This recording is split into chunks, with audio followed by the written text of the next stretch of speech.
Salut à tous, c'est Sam de Batman en direct depuis son balcon qui va aujourd'hui vous faire ses prédictions pour le prochain pay-per-view WWE, à savoir Money in the Bank. Alors, premièrement, je tiens à m'excuser de la tardivité de l'enregistrement de cette vidéo. C'est-à-dire que au départ, je voulais le faire assez rapidement après avoir vu Raw, comme je le fais. J'enregistre en général mes vidéos de prédiction le lendemain de Raw. Et en général, elles sont publiées soit le mardi tard dans la nuit, soit le mercredi. Pour que cette vidéo ait un minimum de sens, mais un minimum de vues, parce qu'il faut savoir qu'après le show, elle sert plus à grand chose en fait. C'est logique. Donc, du coup, par un concours de circonstances, j'ai pas eu le temps de l'enregistrer ni mardi ni mercredi, je l'enregistre que jeudi. Il est 6h15 et du coup, voilà, j'espère que ça va marcher. Donc voilà. Trêve de blabla. Donc voilà, je m'excuse pour la tardivité de cette vidéo pour ceux qui l'attendaient. Alors, WWE Money in the Bank, c'est donc ce week-end, le 29 juin, en direct de la TD Garden de Boston, dans le Massachusetts. Et donc du coup ça aura lieu sur les sites de la WWE, sur les chaînes payantes comme AB1 ou les chaînes de pay-per-view américaines, bref voilà. Et en ce qui me concerne, je le regarderai donc sur internet et je vous tâcherai de vous faire la vidéo de review assez prestement. Je vous garantis pas qu'elle sortira lundi soir parce que lundi normalement j'ai une grosse journée de boulot. Mais bon, après, voilà, c'est sûr que ce serait mieux de la sortir avant le Raw qui suivra Money in the Bank. Ça semble un peu plus intéressant. Donc voilà, en ce qui concerne le pay-per-view, il contient pour l'instant 4 matchs seulement. Donc il va quand même y avoir un pré-show. À savoir une interview de Daniel Bryan qui a été annoncée euh, il n'y a pas très longtemps, donc le 23 juin, donc à savoir donc le lundi, pardon, et pour plusieurs raisons. Donc, il faut savoir, pour ceux qui ont raté éventuellement les héros précédents, je vais vous rappeler très rapidement. Daniel Bryan a donc défendu son titre à Payback, mais étant atteint d'une blessure assez importante au cou, pour de vrai, hein, ça c'est pas du kefab, hein, c'est pas juste pour le catch, il est vraiment parti en chirurgie, donc du coup en fait il sera dans l'incapacité de catcher à Money in the Bank, et du coup en fait la WWE s'en est servi pour sa feud avec les McMahon et avec l'autorité en général. Donc du coup on a tout simplement retiré les deux titres, hein, poids lourd et le titre WWE. Les deux titres seront donc mis en jeu dans un match d'échelle plus tard. Bref, je vais parler après de ce match là, mais d'abord en ce qui concerne Daniel Bryan. Donc pour l'instant, on en est là. Daniel Bryan ne catche pas. Alors j'ai entendu dire qu'il devrait revenir vers SummerSlam. Moi, je préfère toujours attendre les superstars leur vrai retour pour en parler, parce que là, si on se fie aux rumeurs qu'on entend, on peut prédire le retour de n'importe qui pour n'importe quand. Je trouve ça un petit peu donc c'est pas intéressant de vous donner ce genre d'informations là. J'ai entendu dire qu'il revient SummerSlam. Vous en faites ce que vous voulez. Euh, Ce sera quand même bon pour la WWE s'il revient vite, parce qu'il faut savoir qu'on est en train de perdre elle a un peu perdu sa tête d'affiche, quoi, Daniel Bryan. Bref, c'est pas moi qui vais vous l'apprendre que c'est le babyface pour l'instant de la WWE. Et donc cette interview, je ne sais pas comment ça se passera, je ne sais pas qui la fera. Ce sera certainement Michael Cole qui la fera peut-être depuis le ring face à Daniel Bryan qui sera sur un écran géant, ou peut-être même que Daniel Bryan sera là, ce qui serait quand même bon pour le show, que Daniel Bryan soit présent sur le ring. Donc voilà, j'espère qu'il sera là. Donc, par contre, cette vidéo, vous pourrez la voir. C'est-à-dire qu'elle sera sur le network, elle sera sur YouTube. Donc, comme c'est le pré-show, elle sera disponible pour tout le monde. En ce qui concerne les 4 matchs prévus pour le show, alors pour l'instant, c'est sûr qu'il y en a 4, malgré le fait que ce soit un pay-per-view avec des longs matchs. Je parle des matchs Money in the Bank, hein, des matchs d'échelle. C'est encore beaucoup trop peu. 4 matchs, c'est vraiment rien du tout. Même au Royal Rumble, il y en a toujours eu plus. Donc voilà. Alors, avant de parler des matchs d'échelle, je vais parler des autres matchs en 1 contre 1. On va commencer par Paige contre Naomi pour le titre des Divas. Alors je prends mes notes bien sûr, parce que j'en ai marre maintenant de faire ça à la One Again, parce que je dis que des conneries, donc je prépare maintenant un peu plus quand même si c'est fait à la One Again. Je parierai plus sur une victoire de Paige par disqualification. Alors je m'avance un petit peu. Déjà une victoire de Page, mais je lancerai peut-être même le petit astérix comme quoi il y aurait une disqualification possible. Alors faut savoir que Cameron, ça fait quelques temps qu'il a une attitude un petit peu plus méchante, on pourrait dire ça, sur le ring, un peu plus agressive, un peu plus vicieuse. Et du coup, ça a pas trop l'air de plaire à Cameron. Ah, Naomi, pardon. Car ce sont les deux Funkadelics, hein, c'est une équipe, quoi. Et j'en perds mes mots. Et du coup, ce serait assez logique d'avoir vu le changement de comportement de Cameron, on pourrait avoir donc peut-être un prochain heel turn, les Funkadactors qui se séparent, et puis une rivalité, etc., etc. Et je pense que l'intervention de Cameron dans le match qui va y avoir donc à Money in the Bank de Naomi face à Paige pour le titre de Diva, ça peut contribuer à ce heel turn là. Voilà, et par contre, je sais pas si c'est la meilleure idée. Parce que voilà, faut savoir que Cameron est loin d'être la meilleure des divas, même si elle a fait quand même pas mal de progrès. J'ai l'impression qu'elle va très vite passer à la trappe, justement parce qu'elle a toujours pas le niveau. Et en général, dans le catch, si t'as pas le niveau en catcheur individuel, c'est vaut mieux te mettre par équipe pour avoir plus comment.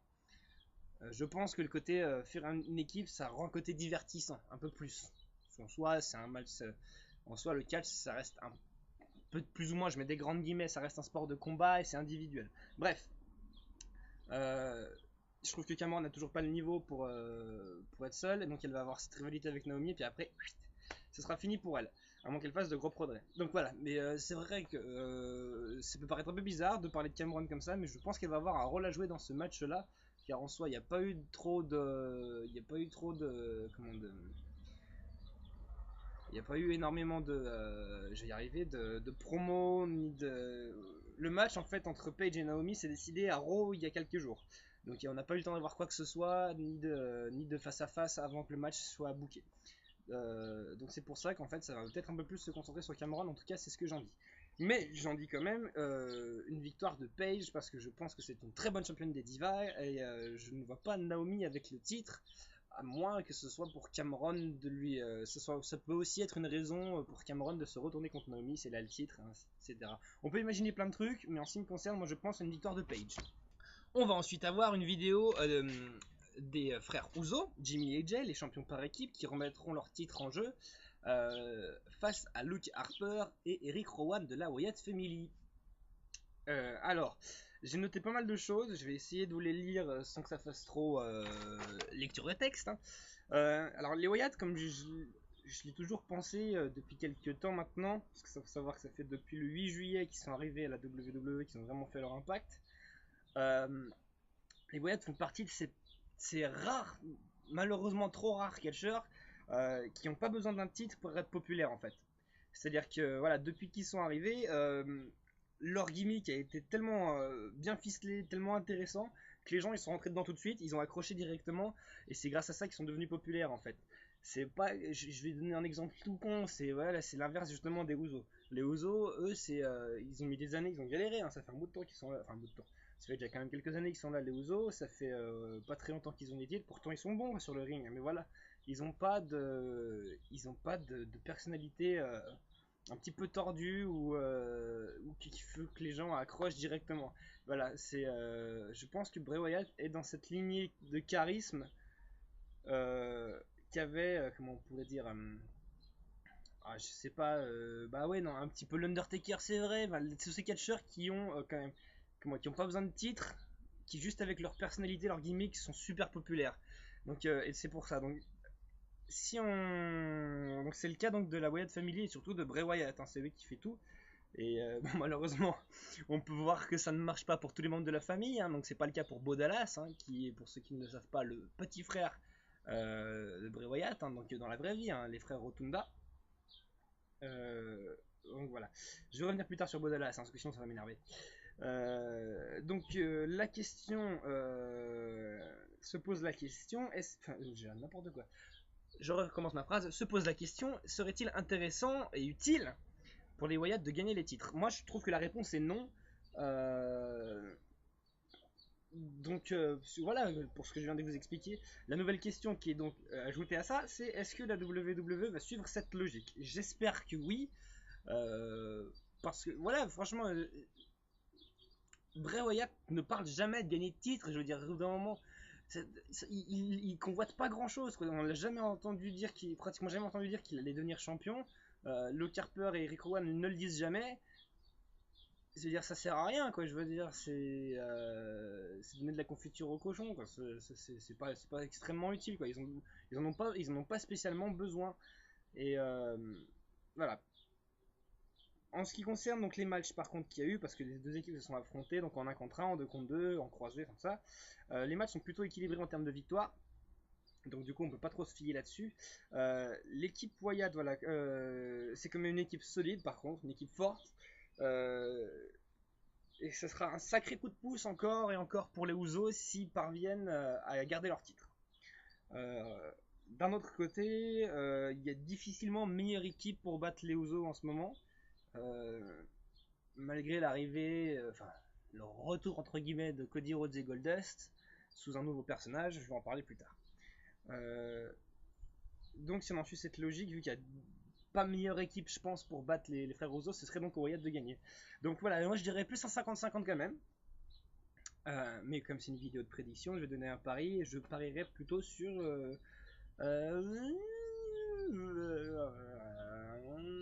allez, une récupère je vais y arriver bordel.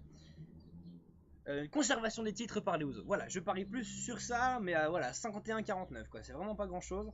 Et ça, c'est purement parce que je suis assez fan des Usos et je laisse rentrer ça en jeu parce qu'il y a rien, j'ai aucun autre argument de logique pour décider. Donc voilà, je parierai un tout petit peu plus sur une victoire des Usos. On en arrive au Money in the Bank ladder match. Donc, qui va compter 7 catcheurs. Les 7 catcheurs suivants, donc Bad News Barrett, Dean Ambrose, Dolph Ziggler, Jack Swagger, Kofi Kingston, Rob Van Dam et Seth Rollins. Alors, donc du coup ça va se passer de la manière suivante. Vous vous rappelez qu'avant, dans les matchs Money in the Bank, il y en avait deux, des matchs Money in the Bank. T'avais les catcheurs d'Euro qui se battaient pour une mallette qui était de couleur rouge et qui, elle, donnait un contrat pour le titre WWE, qui était donc défendu à Raw. Et d'autres catcheurs qui se battaient pour une mallette bleue, qui elle était pour donc représenter les couleurs de SmackDown et qui était pour le titre contrat pour le titre poids lourd. Sachant que les deux titres ont été unifiés, donc petit détail, la mallette a donc changé de couleur, elle est maintenant jaune doré. Et elle permettra à son détenteur de lui donner un match pour le titre, pour les deux titres, hein, du coup, pendant une année, au moment où il voudra, au lieu où il voudra, et donc voilà. Simplement, donc je vais vous rappeler, donc je vais donner rapidement mes petites prédictions là-dessus. Alors, il faut aussi que je fasse un petit feedback quand même, parce que faut savoir que au moment où bien sûr je ne parlais plus du splittage du Shield, c'est ce qui s'est passé le lendemain de Payback. Seth Rollins s'est retourné contre Roman Reigns et contre Dean Ambrose en les attaquant à coup de chaise, et donc par la même occasion, si vous reverrez la vidéo, il a intégré l'autorité, pas Evolution, hein, parce que du coup Batista s'est barré. Alléluia! Putain, j'étais heureux quand Batista s'est barré, sans déconner. D'ailleurs, tiens, petite question, je me demande si le splitage du Shield et l'introduction de Seth Rollins dans Evolution ne serait pas dû au départ précipité de Batista. Alors, je m'avance peut-être beaucoup en disant ça, mais voilà, ça a un sens, je veux dire, ça tient presque debout quoi, au final. Batista est parti, donc il y en a qui disaient que c'était parce qu'il n'avait pas eu de titre, pas eu de match pour les titres majeurs, comme il voulait l'avoir. Et la WWE n'a pas voulu, tant mieux d'ailleurs. Mais en même temps, donc, je pense que c'est un peu le cas, mais il est aussi parti faire la promotion des films qu'il a tournés récemment. Donc on en est là. Seth Rollins donc tourné le dos au Shield. Les Shield d'ailleurs, donc Dean Ambrose et Roman Reigns voilà, ils sont séparés aussi. Bon, ils sont pas mis sur la gueule, mais du coup The Shield est complètement terminé. Chacun combat de son côté. Et donc du coup il y a énormément d'animosité entre Dean Ambrose et Seth Rollins surtout. Et du coup, on va avoir un match dans le match. On va avoir ça. On va avoir aussi Dolph Ziggler contre Bad News Barrett, qui a eu une défense du titre intercontinental de Bad News Barrett récemment. Et du coup, il va y avoir des matchs dans le match Money in the Bank. Donc voilà. Simplement, pour faire court, je vais donner mon ordre de ce que je pense de qui pourrait gagner du moins au plus le match. Alors, en dernier, je mets Kofi Kingston parce que Kofi Kingston est un jobber. Je le rappelle, un jobber, c'est quelqu'un qui est là pour valoriser les autres catcheurs en perdant face à ces personnes-là, surtout, donc voilà. Et Kofi Kingston, ça a toujours été un peu le cas, et ça l'est surtout en ce moment. Même si c'est un très bon jobber, c'est ça qui est dommage, c'est qu'il mérite un peu plus, mais voilà, il manque sa personnalité, il manque quelque chose, parce que dans le ring, il est pas mauvais, loin de là. Mais je ne le vois pas. Voilà, faut se mettre en tête aussi que la personne qui aura cette mallette va très très certainement devenir champion poids lourd WWE après. Et malgré le niveau de Kofi Kingston, ce sera certainement pas le cas. Donc je mets en 7ème Kofi Kingston. En 6ème, je mets Jack Swagger. Parce que déjà ce mec là, non, c'est pas parce qu'il m'énerve, mais c'est parce qu'il a pas le niveau. Et il fait des semblants de rivalité avec Adam Rose. Il en a eu un enfin, avec Cesaro en ce moment. On sait pas trop ce qu'il fout, on sait pas trop où il va. Et mais voilà, comme il fait des matchs, fallait qu'on l'intègre au Money in the Bank Ladder match. Mais ce sera pas énorme non plus. Il a déjà gagné, je crois, un Money in the Bank qui lui a fait remporter le titre poids lourd. Mais non, pas une deuxième fois. De toute manière, Jack Swagger, faut qu'il arrête avec Zeb Coulter, faut qu'il change tout. Faut tout changer sur Jack Swagger. Faut tout changer parce que c'est un personnage, ça va plus. Depuis que j'ai attaqué le catch, je me suis dit mais c'est pas possible, ce mec-là, il a un gros problème. Et ça fait depuis que je regarde le catch que il est très exaspérant, il m'énerve beaucoup. Euh, donc je mets Jack Swagger en 6ème. En 5ème, au-dessus, je mets Rob Van Dam. Rob Van Dam qui a lamentablement chié son retour. Qui parle très peu au micro, qui a 2-3 matchs par-ci par-là, qui perd, qui gagne de temps en temps. Il est redevenu un catcheur comme les autres. Il s'est réintégré, mais alors complètement. C'est-à-dire qu'il est ni au-dessus ni en dessous, il est complètement au milieu de la masse et il fait rien de bien divertissant. C'est mon avis personnel. Et donc je ne le vois pas avec la manette dans les mains. En 4ème, je mets Dolph Ziggler. Car Dolph Ziggler, voilà, toujours un statut de face. Bon, c'est pas le statut le plus solide, mais il faut savoir que dans les catcheurs de seconde zone, c'est celui qui doit être un des plus soutenus, on va dire, pour l'instant. Donc, si la WWE tend l'oreille pour écouter ce que lui disent les fans, déjà, je trouve que Dolph Ziggler mériterait au moins le titre poids lourd. Car c'est un mec qui fait énormément sur le ring. Voilà, je suis désolé, il n'y en a pas beaucoup qui sont fans de Dolph Ziggler. Moi, au départ, je le supportais pas. Maintenant, c'est un de mes catcheurs préférés. Il vend énormément bien son produit. Il a des prises super intéressantes. Il est très athlétique. Bon, voilà, il est assez frimeur. Il a eu assez de problèmes à cause de ça. Il a craché un petit peu sur le dos de la WWE il n'y a pas très longtemps en disant que lui, il méritait d'avoir des titres. Je le pense, mais venant d'un mec comme Dolph Ziggler, de toute manière, ça va arriver, finir par avoir des titres, mais il aurait pas dû le faire de cette manière-là. Mais bref, je le mets quand même en 4ème. On sait jamais. Pourquoi pas une deuxième victoire 2 ans de suite. 2 ans de suite, il y a des grosses conneries. Euh, il a déjà gagné Dolph Ziggler, donc ce serait. Ouais, pourquoi pas une deuxième victoire, ce serait plutôt cool. En 3ème, je mets Dean Ambrose. Parce qu'il est dans le mood en ce moment, avec sa rivalité avec Seth Rollins, que je place donc en 2ème aussi, et je vois plus Seth Rollins un catcher. Il gagnait le Money in the Bank. Ce serait assez rigolo vu qu'il est avec l'autorité qui remporte le titre assez rapidement.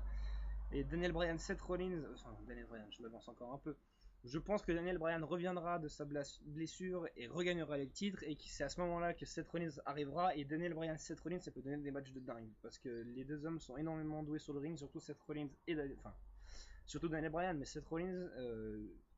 Regardez un peu plus ces matchs à NXT, vous comprendrez ce que je dis.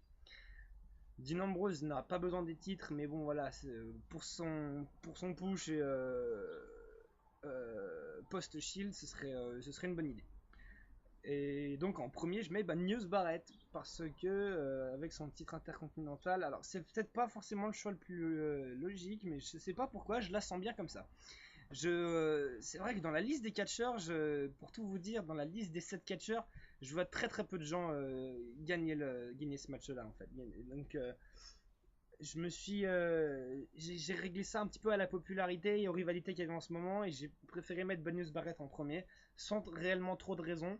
Euh, mais voilà, il a du talent sur le ring, et un jour ou l'autre ça va arriver de dire là, il doit avoir 32 ans maintenant, mais ça va arriver, il va finir par avoir les titres. Donc voilà, il y a la liste qui doit être écrite quelque part par ici, Et donc, bah voilà, c'en est tout pour le match Money in the Bank. Je vais maintenant vous parler du main event, à savoir le match donc pour le titre poids lourd et WWE, un match d'échelle à 8 catcheurs. Les 8 catcheurs suivants: Alberto Del Rio, Bray Wyatt, Cesaro, John Cena, Kane, Randy Orton, Roman Reigns et Sheamus. Donc on en est là. Je vais faire exactement la même chose. Donc je vous ai expliqué que Daniel Bryan a donc été démis de son titre. Je ne sais pas si ça se dit et on s'en fout. Il n'a plus ses titres et donc du coup ils ont été remis en jeu à Money in the Bank. Je vais faire de la même manière que j'ai procédé au coup d'avant, c'est-à-dire que je vais procéder par élimination, en savoir qui je vois le plus gagner et qui je vois le moins gagner. Alors, simplement, en 8ème, je mets Sheamus, car Sheamus est déjà champion des États-Unis. Je dis pas de conneries. Il est champion des États-Unis. Oui, il est champion des États-Unis. Et du coup, avec des titres en plus, ça sert à rien. De toute manière, Sheamus a besoin de rebooster sa carrière. Moi, j'attends un petit peu. Je sais qu'il va y avoir. Enfin, je peux pas dire que je le sais. J'espère de tout cœur un heel turn bientôt pour redonner un petit peu de peps à son gimmick, parce que là, ça me manque. C'est, comme je l'ai dit précédemment, c'est un catcheur qui est très répétitif. Il n'y a pas grand chose qui change. Malgré le fait qu'il soit populaire, moi, j'accroche pas beaucoup Sheamus, surtout en ce moment. Donc, voilà, je ne le mets qu'en 8ème. En 6ème, non, en 7ème, pardon. Alors, je vais changer du coup ce que j'ai mis, parce que j'avais mis Alberto Del Rio en 6ème et Cesaro en 7ème. Je vais inverser ces deux-là.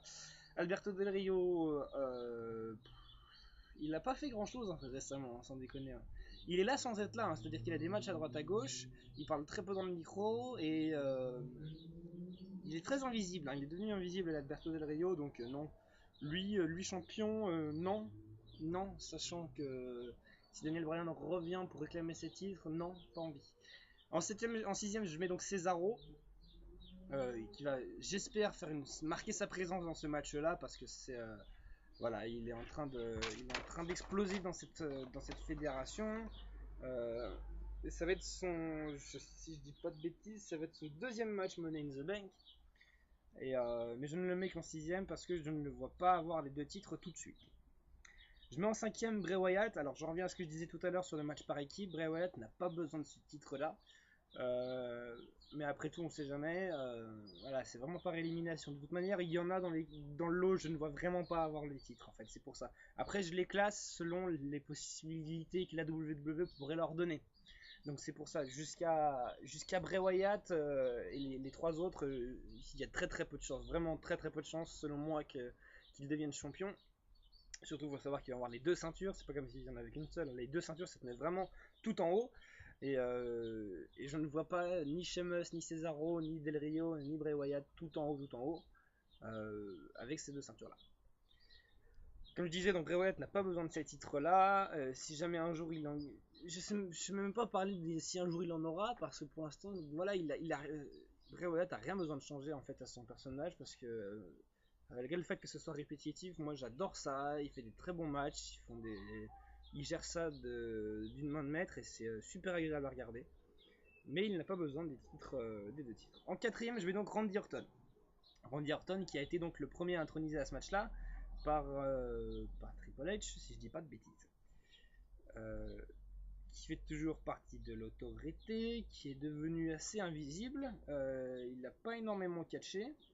Enfin, pas beaucoup en tout cas. Et du coup, bon voilà, ça fait partie des visages de la WWE comme il y en a déjà eu, quoi. Donc, il l'a déjà été, donc il pourrait éventuellement le revenir. Ce ne sera pas une bonne idée parce que voilà, Randy Orton, on dira ce qu'on voudra, hein, il fait des bons matchs, mais voilà, c'est loin d'être le meilleur catcheur à la WWE.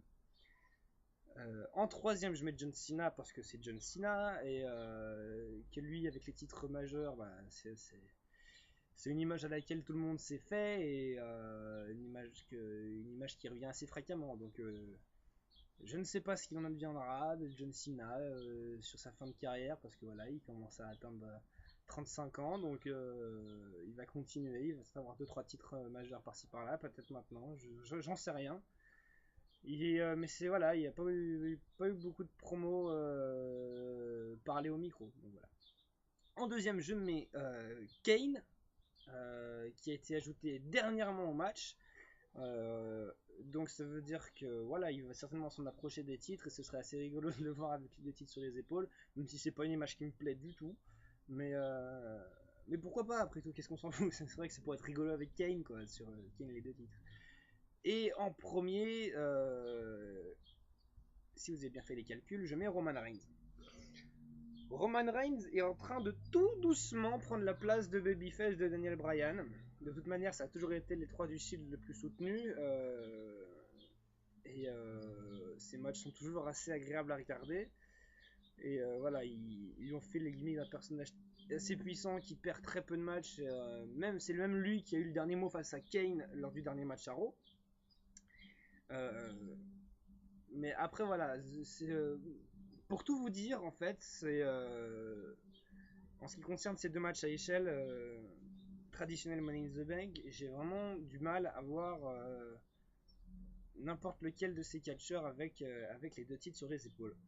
Donc j'ai fait un petit peu ces choix par défaut. Faut pas énormément se fier à ce que je viens de mettre. Moi, c'est plus des idées personnelles. J'attends surtout d'être surpris en fait, hein, déjà. Donc voilà, je mets Roman Reigns en premier un peu par défaut. Et vous en pensez ce que vous voulez, laissez un commentaire sur ça, il n'y a pas de problème. Voilà, il n'y a pas de souci. Avant de terminer cette vidéo, je vais donc revenir un petit peu sur tout ça. Et sur le fait qu'il n'y ait que 4 matchs. Et plus le pré-show qui ne contient pas de match. Hein, donc 4 matchs, même pour Money in the Bank, c'est beaucoup trop peu. Il va en avoir au moins 3 qui vont être ajoutés. Alors il faut savoir que là, au moment où je parle, c'est jeudi soir. On va avoir SmackDown demain soir. Je sais pas si j'essaierai de prendre le temps de regarder et pour me mettre un petit peu plus dans l'idée, c'est sûr.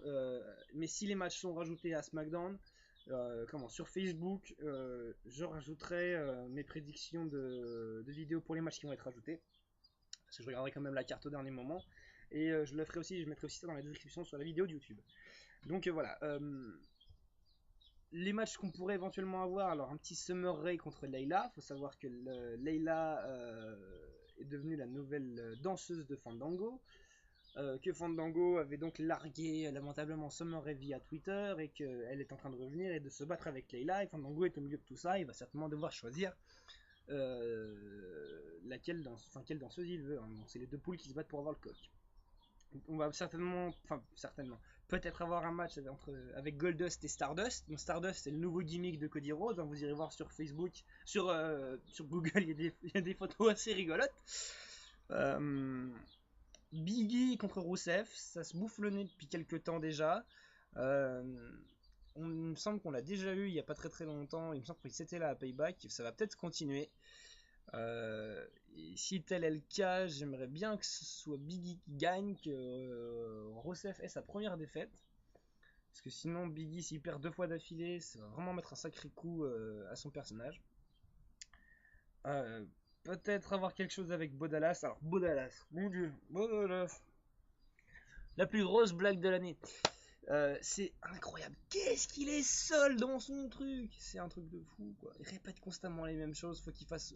Je sais pas, il y a un truc qui... Faut qu'il change quelque chose dans son personnage, Bodalas, mais ça va pas. Il y a... il y a que les commentateurs qui font leur boulot et qui essaient de le suivre et de rentrer dedans. T'as JBL qui essaie de le vendre, mais voilà, mais il y a très peu de gens qui sont clients. Moi, j'en suis vraiment pas client de Bodalas et il faut quelque chose. Il a chié son début, faut qu'il fasse un heel turn ou j'en sais rien quoi, mais en face, c'est pas possible, ça veut pas. Adam Rose, alors lui, il est déjà parti à son arrivée, il était pas déjà pas très populaire. Malgré le fait que le public le soutienne, il y a pas grand chose. On lui offre pas grand chose on lui offre pas grand chose à manger. Hein. Il se contente un petit peu des miettes que la WWE lui donne, c'est-à-dire qu'il a pas de gros matchs, il a pas de gros adversaires, il a pas de rivalité, il parle très peu et c'est bien dommage. Hein. Donc peut-être un nouveau match contre Titus O'Neil, hein, donc il l'a battu 2 fois à Raw. À voir sur ce que ça peut donner. Moi, j'aimerais, voilà. Donc, il y aura certainement des matchs ajoutés. Je vous donnerai mes prédictions sur Facebook. et sur YouTube dans les descriptions ou dans les commentaires. Voilà, je vous félicite d'avoir été assez courageux pour m'écouter raconter des conneries, bafouiller pendant près d'une demi-heure. Et donc, je vous souhaite un bon show, et puis une bonne bourre, et puis vive la bière et le Doritos. Et moi, je vous fais plein de bisous sur les fesses, et puis à bientôt,